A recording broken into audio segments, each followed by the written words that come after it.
Valiente, aguerrido y adiestrado para todo, no parece hacer buena dupla con aterrado y temeroso, ¿verdad? Al menos no es lo primero que se nos ocurre cuando pensamos en un soldado. Pero como he mencionado en tantas ocasiones, nadie está a salvo de un buen susto, y estos servidores no serán una excepción. Lo paranormal nos persigue a todos. Es por ello que hoy te traigo historias de terror contadas por militares. Yo soy Dana, y estos son mis terrores. Comencemos. ¿Creen en las brujas? Yo no solía hacerlo, pero cuando te pasan cosas que apuntan en esa dirección, ya no es tan fácil ser incrédulo o volver a dormir tranquilo, sabiendo que ese tipo de criaturas, de verdad, están allá afuera, esperando. Hace unos años se me ordenó cuidar por una noche una de las múltiples propiedades de un superior, hombre poderoso y de lo más corrupto. Parece una solicitud extraña, pero tengan en cuenta esto. Si estás en la base de la cadena de mando, eres el mandadero de todos, y eso incluye ser chofer, guardaespaldas y hasta vigilante. El compañero que normalmente se ocupaba de eso no podía hacerlo esa noche. Su hijita estaba de cumpleaños y no quería perdérselo. Se lo había prometido y no deseaba defraudarla. Nuestro superior le tenía aprecio y le permitió separarse de su deber solo en esa oportunidad.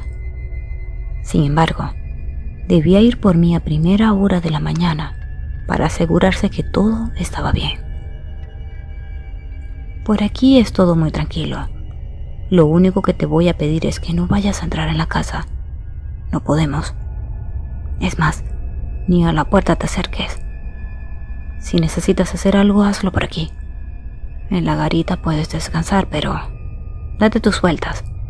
Hay cámaras. Deja que te vean caminar. Me dijo antes de irse y me quedé solo. Tal como me ha dicho, todo estuvo sereno gran parte de la noche. Me di una ronda antes de oscurecer y otra unas horas después de haber anochecido, verificando que todo estuviese en orden. Igual la casa estaba desocupada. A la tercera vez que salí a caminar me aparté de los jardines y terminé dirigiéndome, sin haberlo notado, muy cerca de la propiedad. Allí había una doñita esperando en la puerta de la casa, la cual seguía a oscuras, salvo por la luz detrás de ella. Acabo de hacer café. ¿Quieres? Me dijo sin más, como si nos conociéramos desde siempre. No entendí. Se suponía que allí no había nadie. No me lo dijeron directamente, pero lo asumí por cómo se veía todo. Buenas noches, señora. Sí quiero, si es tan amable. Le contesté, aún sorprendido de verla. Ella no hizo ademán de ir por la taza de café. Por el contrario, se apartó de la entrada para dejarme pasar. Discúlpeme, pero no tengo permitido ingresar a la casa. De hecho, ni me avisaron que habría alguien aquí. Me miró, perpleja, pero con un brillo raro en los ojos. ¿Cómo va a ser?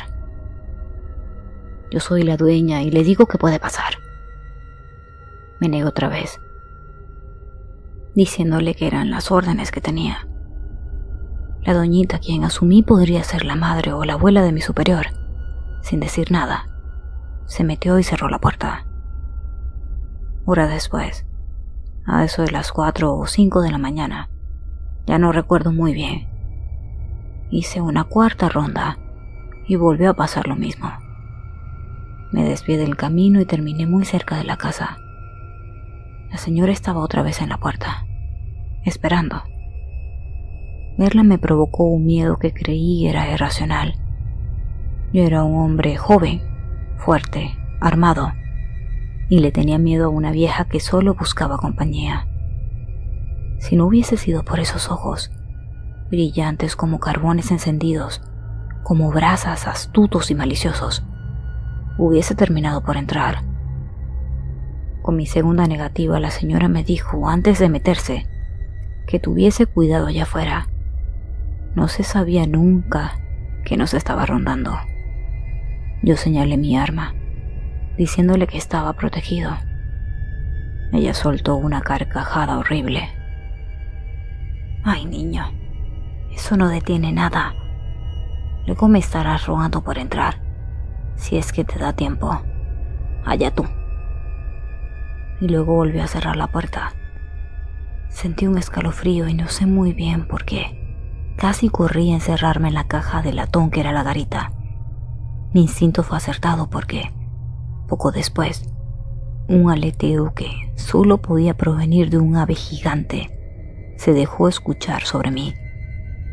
Desde mi posición no alcanzaba a ver mucho, pero era claro que algo estaba afuera. Cuando se posó en el techo, la garita se estremeció. Y no se limitó a solo posarse, sino que comenzó a alternar brincos e intentos de abrir la lámina del techo con las patas, como una enorme gallina rasgando el suelo. La vieja tenía razón. Dentro de esa ratonera no podía apuntar propiamente a nada, si acaso mantener el cañón hacia arriba y el dedo en el gatillo por si lograba su propósito: entrar. Decidí no salirme. Mi objetivo no era claro. El de esa criatura sí. Antes de que saliera el sol, el ave levantó vuelo, dejando de arrastrar sus garras sobre mi cabeza. Solo cuando llegó mi compañero fui capaz de abandonar mi escondite. Le reclamé nada más verlo. ¿Cómo es que no me había dicho que esa vieja estaba en la casa o que había un animal enorme suelto por ahí? No pensé que te fuese a aparecer tan rápido. Conmigo tardó unos meses. Además, me dijo, si te hubiese contado lo que he visto aquí o lo que habita en esa casa, tú no me hubieses creído. Lo primero que le enseñan a un soldado es el trabajo en equipo. Nadie se queda atrás.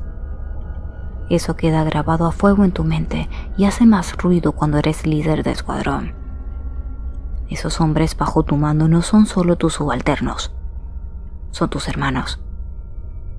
Así lo sentí cuando uno de ellos se perdió en medio de unas actividades de campo particularmente duras. Les había asignado distintas tareas, para lo cual debían alejarse del campamento base y regresar. El cabo Martínez no lo hizo. Era más bajo y delgado que el resto, pero no más débil o menos hábil. Su determinación y entereza lo hacían sobresalir. Pero en esa ocasión no fueron suficientes para hacerlo regresar, y mientras nos preparábamos para ir en su búsqueda, lo escuchamos gritar por nosotros, urgiéndonos a ir a ayudarlo. Sus alaridos parecían venir de todas direcciones y costaba orientarnos.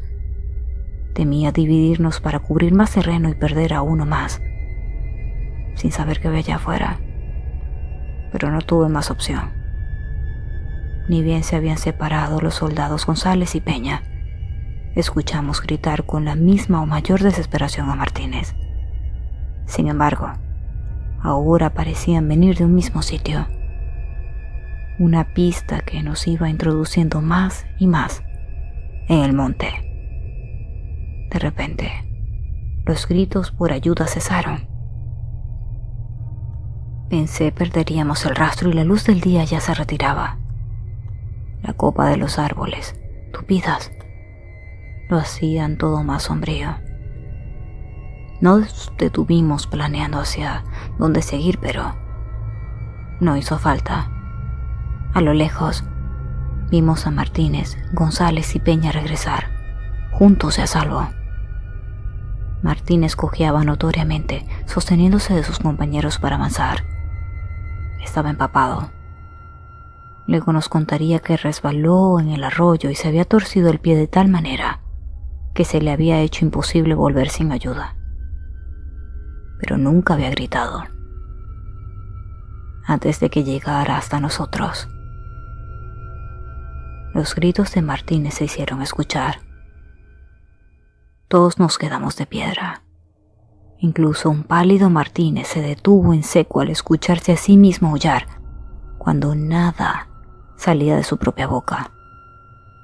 Luego el sonido desapareció y se llevó con él el ruido ambiente. Ya no habían pájaros, ni brisa, ni el sonido del arroyo cercano. Fue como si alguien apretara el botón de mute y extrajera cualquier señal de vida aparte de nosotros. De repente, el sonido se reanudó y, de golpe, los gritos que comenzaron a escucharse fueron los míos. Dudamos si se trataría, no obstante, a lo parecido a mi voz, de una persona real, en peligro y en necesidad de ayuda. Pero Martínez nos advirtió que eso era lo que lo había hecho llegar hasta el río en primer lugar y caer al tratar de cruzarlo. Había escuchado el llanto y los gritos incesantes y perfectamente reconocibles, no de uno, sino de varios de nosotros, al otro lado del río. Sin pensarlo más, volvimos al campamento, no sin dejar de oír mis propios alaridos viniendo de lo profundo del monte.